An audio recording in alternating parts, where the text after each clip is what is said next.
Hello friends, this is the book of science 10th class. So we are going to study from first chapter, that is the chemical reactions and equation. You can see here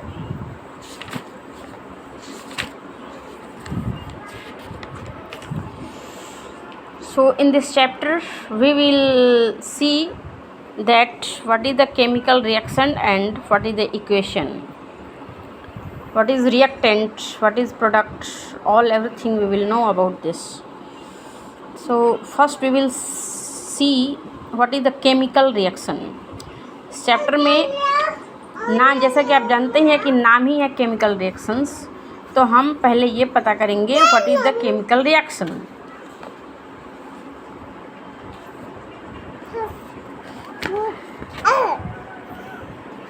तो यहाँ पे example कुछ दिए हैं जो daily life में हमने देखा है. Milk is left at room temperature during summer. अगर मिल्क गर्मी के टाइम में दूध को छोड़ दिया जाता है सही रूम टेम्परेचर, तो फिर उसमें क्या चेंजिंग आता है. आयरन को या आयरन के पैन को अगर छोड़ दिया जाता है humid temperature atmosphere, I mean कि नमी वाले जगह पे, तो फिर उसका क्या रिएक्शन होता है. And grapes get fermented. Grapes को कैसे फर्मेंटेड किया जाता है, कैसे फर्मेंटेड हो जाता है. Cooked is food is cooked. भोजन बनता है तो फिर क्या होता है. Food gets digested in body. जब हम भोजन खाते हैं तो हमारे बॉडी में जाता है तो वो कैसे डाइजेस्ट हो जाता है. We respire. जब हम रेस्पायर करते हैं, ऑक्सीजन लेते हैं अपने अंदर, तो फिर वो जो ऑक्सीजन बॉडी में जाके क्या करता है. तो ये सब सारे जो है केमिकल रिएक्शंस के ही ऑल ओवर एग्ज़ाम्पल हैं.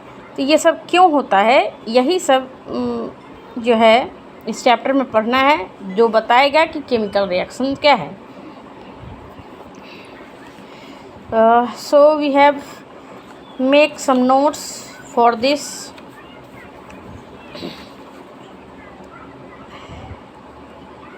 इन ऑल दिस कंसिडरेशन, जितने सारे ये फेनोमेनन हैं और जो घटनाएं घटती है हमारी आंखों के सामने हमारे एनवायरनमेंट में, वो सब में हम देखते हैं कि जो कुछ भी हुआ है सब में उस इनिशियल सब्सटेंस की आइडेंटिटी और प्रकृति किसी न किसी रूप में चेंज हुई है.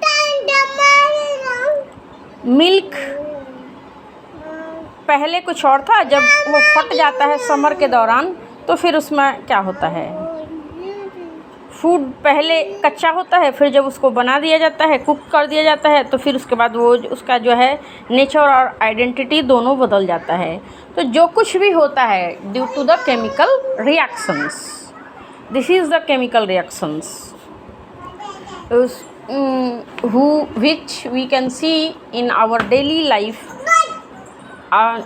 in our environments and surrounding. For example, magnesium ribbon. यहाँ पे NCERT में एग्ज़ाम्पल दिया है. मैग्नीशियम रिबन को यहाँ पे क्या किया है कि ये मैग्नीशियम का ये रिबन है, इसको यहाँ पे बर्नर पे जलाया है. तो जब आग जलती है, तो आग जब किसी चीज़ में लगती है, आग के जलने का रीज़न ही होता है कि उसमें ऑक्सीजन जो है वहाँ पे अवेलेबल है, अदरवाइज आग जो है वो नहीं जलेगी, बुझ जाएगी. तो यहाँ पे ऑक्सीजन है और उस आग में हम क्या करते हैं, मैग्नीशियम को के रिबन को जलाते हैं, तो हमें क्या मिलता है, वाइट पाउडर मिलता है. तो वो वाइट पाउडर क्या है, वही है मैग्नीशियम ऑक्साइड. तो यहाँ पे हमने क्या देखा कि मैग्नीशियम जो रिबन है वो क्या होगा, यहाँ पे रिएक्टेंट, वो हो गया यहाँ पे रिएक्टेंट. और जब वाइट फ्लेम के प्रेजेंस में, ऑक्सीजन के प्रेजेंस में वाइट फ्लेम में जब हम इसको बर्न करते हैं तो हमें क्या मिलता है, वाइट पाउडर, जो कि मैग्नीशियम ऑक्साइड होता है. तो ये मैग्नीशियम ऑक्साइड बनता है due to the reaction between magnesium and oxygen present in the air. और यहाँ ये ऑक्सीजन और ये मैग्नीशियम दोनों के बीच में रिएक्शन हुआ और फिर जो है बना magnesium oxide, that is the product in the form of white powder. So this reaction shows that this is the chemical reaction. ये वाइट पाउडर क्यों बना? पहले ये वाइट पाउडर नहीं था, पहले ये था बस मैग्नीशियम रिबन था और यहाँ पे आग को जला दिया, आग में जलाया गया इसको ऑक्सीजन के प्रेजेंस में, तब जो है ये कन्वर्ट हो गया वाइट पाउडर में. इसके जो राख बच गए वो वाइट पाउडर के फॉर्म में हमें मिलता है. तो मैग्नीशियम का इनिशियल में नेचर कुछ और था, आइडेंटिटी उसकी कुछ और थी और उसकी आइडेंटिटी और नेचर कुछ और था. बट जब वो जो है बर्न कर गया तो फिर यहाँ पे उसकी आइडेंटिटी बदल गई है. वो बस एक ऐश के फॉर्म में, जो इसको हम राख बोलते हैं, ये एक वाइट पाउडर के फॉर्म में बदलेगा. अब यहाँ मैग्नीशियम की आइडेंटिटी और मैग्नीशियम ऑक्साइड जो वाइट पाउडर है, दोनों के बीच में जो केमिकल कंपोजिशन है वो बहुत चेंज हो गया है.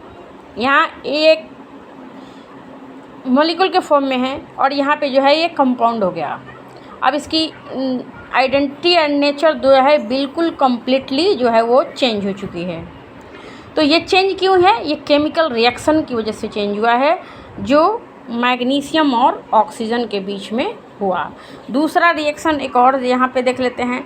नाइट्रेट के सॉल्यूशन को हम जब डालते हैं टेस्ट ट्यूब में डालते हैं, उसमें पोटेशियम आयोडाइड डालते हैं, तो फिर जो है वहाँ पे कुछ और रिएक्शन वो भी करेगा. तो तीसरा एक एग्जांपल है जिंक एंड H2SO4. जब हम जिंक और H2SO4 के बीच में रिएक्शन कराते हैं तो यहाँ पे क्या बनता है? हाइड्रोजन गैस का फॉर्मेशन होता है. तो ये जो बीच में है, ये जिंक क्या है? ये रिएक्टेंट हो गया, ये रिएक्टेंट हो गया और ये जो हाइड्रोजन गैस बना वो क्या हो गया? प्रोडक्ट. तो दो रिएक्टेंट मिलके और एक प्रोडक्ट बनाए. ये बीच में जो दोनों जुड़ के जो रिएक्ट किए एक दूसरे से, वो उन्हें क्या बोलते हैं हम? Chemical reaction. और केमिकल रिएक्शन की वजह से ही यहाँ पे क्या बना? हाइड्रोजन. अभी यहाँ पे हाइड्रोजन जो है एक कंपाउंड के फॉर्म में था, लेकिन यहाँ पे आपको फ्री हाइड्रोजन गैस मिलता है. ये केमिकल रिएक्शन की वजह से यहाँ पे फ्री हो गया.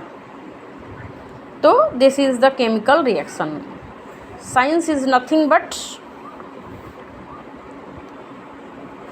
the event or phenomenon which takes place around us. जो कुछ भी हमारे आसपास में होता है, ये सब जो है साइंस है. So this is the reason why science is so interesting.